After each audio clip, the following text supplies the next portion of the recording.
Welcome to you. My name's Dale, and this is Dale's Addiction. Today, I'm going back to tell you what I would do if I had a luxury time machine. Hence why I've worn this liquidy weird shirt to get in touch with my Terminator vibes, because, when I think of time machines, I think of the Terminator. Anyhow, Cat L started this tag and it's been pretty popular here on YouTube, and I was tagged by the beautiful Amelia from Amelia Rose's Closet.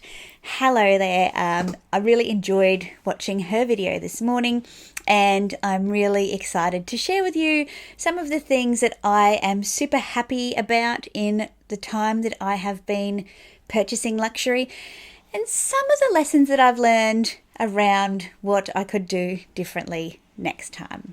I'm going to start with the things that I am happy about, and I've tried to stick to 5 of each, and then I will share with you my 5 lessons learned that I think might be helpful for all of you. The first thing that I'm really thankful for is that I've never gone into debt for luxury. I do not buy on credit. Don't get me wrong, I will buy on a credit card and then transfer the money straight over from my savings account. But I don't put myself in a position where I'm in debt to buy luxury.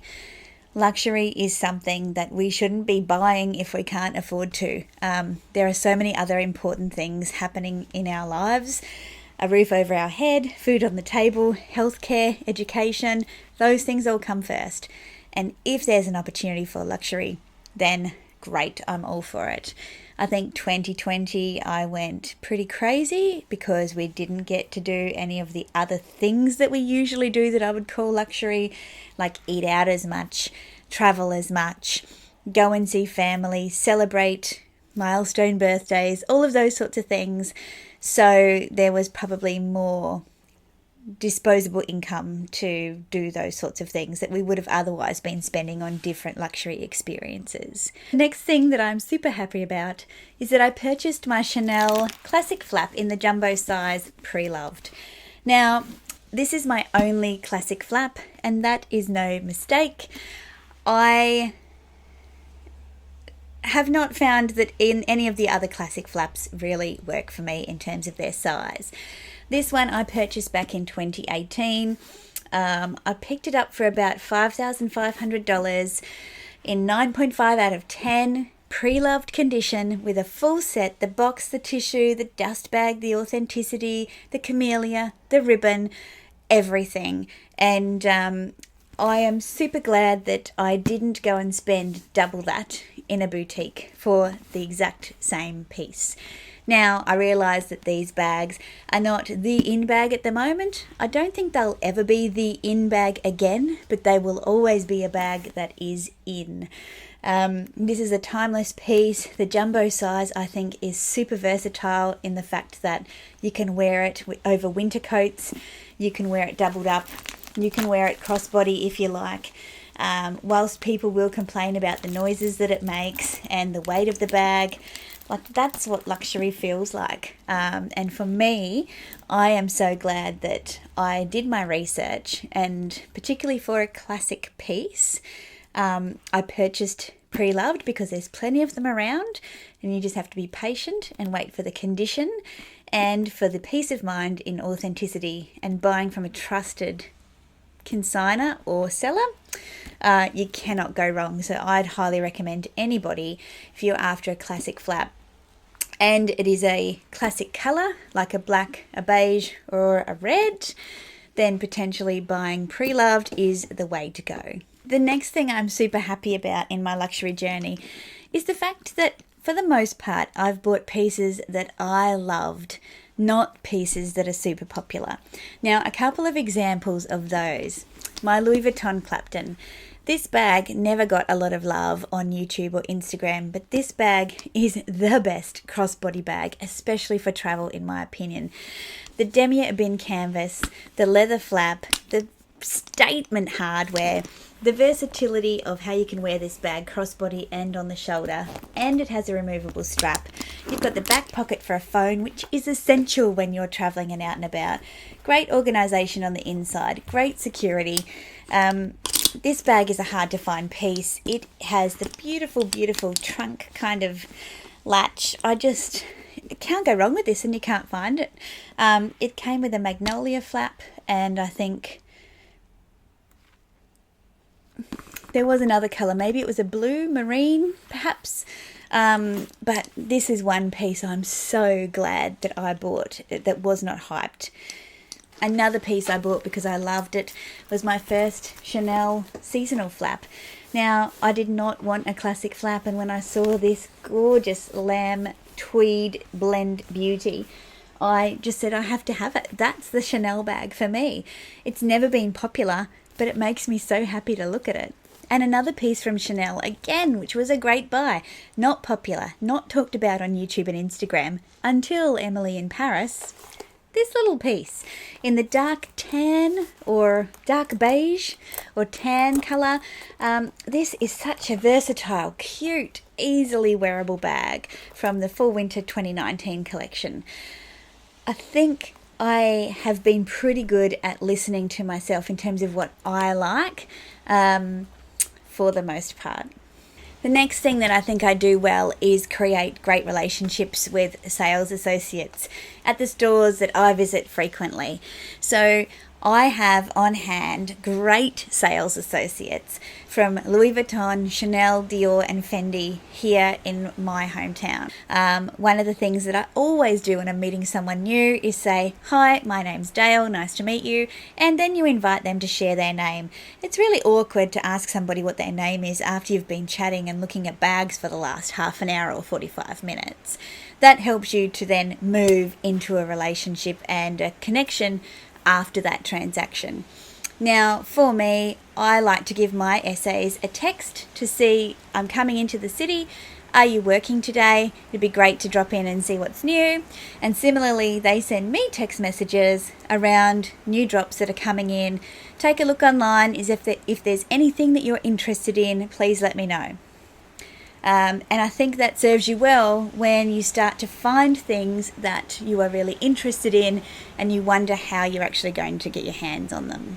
And the last thing that I think I've done particularly well is to bring this baby home with me. Spending the money I spent on this bag for the time that I will use it may have seemed a little bit of an overkill, but YOLO. You only live once, and for me, this bag is the perfect milestone bag for my 40th birthday and for the celebration I wanted to have but couldn't, but had a much better celebration with the people that I really care about here in my hometown. I will always look at this bag fondly as a real representation of that, of 2020, of my 40 years on this earth, for my love of fashion, and where that was born, and hint hint, Sex in the City, and also the fact that sometimes the things that you want don't make sense to anyone else but you, and if it makes sense to you, follow your heart. Okay, now part of going back in time is recognizing the things that didn't go so well, and so I'm going to share with you the 5 things that I would have done differently. Look, the reality is I could have more than 5, but I've actually cut them down to 3 key things that contain little elements within each. The first one is buying in a rush. There have been a few times, there's been one time in particular where I have got swept up in the moment and I've bought in a rush, and then and I would say the multi-pochette accessories was one of those situations where I was with my daughter-in-law and we were shopping, and she purchased her first Louis Vuitton piece and I got wrapped up in the moment, and there was a multi-pochette accessories there, which I thought was a rare thing, and I bought it. And I probably knew that it wasn't for me, but I wanted to bring it home and try it with some outfits. I did, and it was a really hard thing to take it back. I was actually quite embarrassed to take it back because I don't do that. I don't buy things to take them back. And I don't want my essays to feel that I am going to make flippant buying decisions, and I didn't need to. In fact, with my Fendi that I was just talking about, I walked away and I left it for half an hour. And I really thought about it. I made some calls. I did some messages to friends and just said, hey, I don't know what to do. What do I do? You will always be faced with this. It's the last one left. It's the only one that we have. We don't know if we're getting any more. That will always be the case. And I think you need to be your own best advocate in those situations and say, and really impress on the sales associate, listen, this is a big purchase for me. Could you please put it on hold for half an hour to an hour so I can go and get a coffee and properly think about it?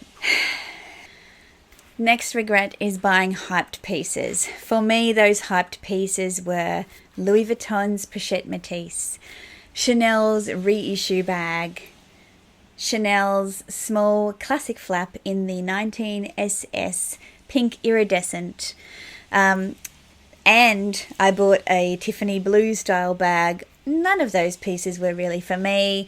They didn't have long enough strap drops. They weren't my colour. They weren't my style. But I bought them because I thought I should like them. And I sold them. I recouped most of my money. I mean, if you think about it for a rental, as a rental piece that I purchased and then sold back, I probably paid, on average, maybe $50 a year to rent those bags in terms of what I lost on them. But it takes a lot of time to sell bags on and to get yourself to a point of view, to get yourself to the point where you have decided to sell. Because you've got to admit to yourself that you took a plunge on something that you probably knew that your heart wasn't in. So, yeah, I don't care about what's in fashion anymore. If what's in fashion suits me and I love it, absolutely, I'm up for it. But if what I love is not in fashion, I don't care anymore. I'm just going to buy what I love because I still have all of the pieces that I love. I don't have all of the pieces that were overhyped when I bought them. The third regret that I have is my Louis Vuitton keep all. I guess that forms part of the last two categories. I bought it in a rush because I wanted to take advantage of the tourist refund scheme and get a 10% cash back before I went overseas, and it was a hyped up bag at the time that I bought it. Why do I regret it? If I'd have really thought about how much I love lugging around handheld luggage in the airport, I would not have bought that bag. It is so heavy once it's got a load in it, and it's uncomfortable to wear.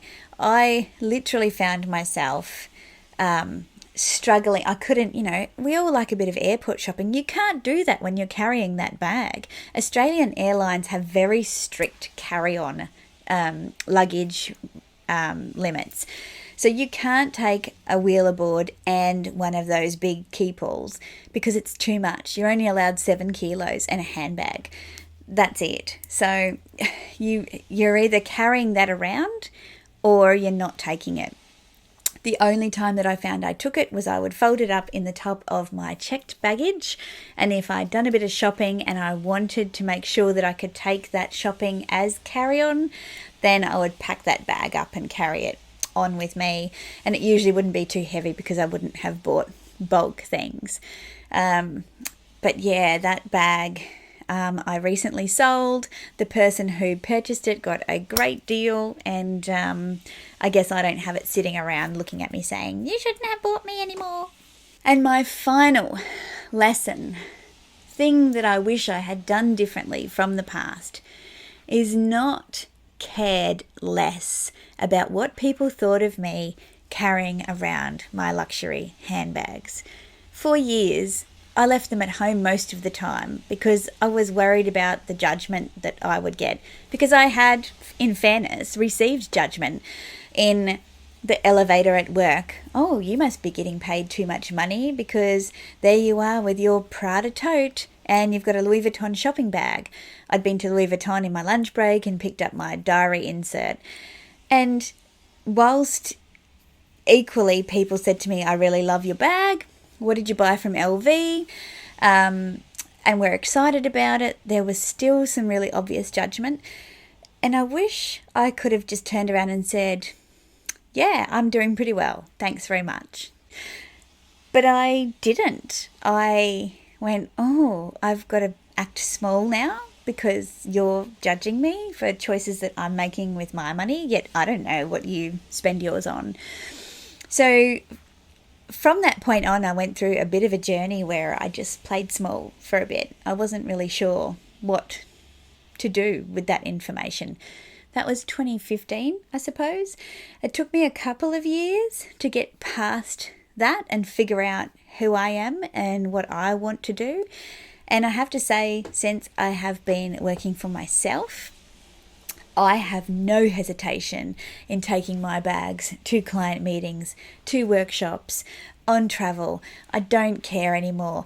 Any event that I go to, even if I'm going to Pilates, I'll throw on my Chanel mini rectangular and just throw my Pilates socks in it. I love it.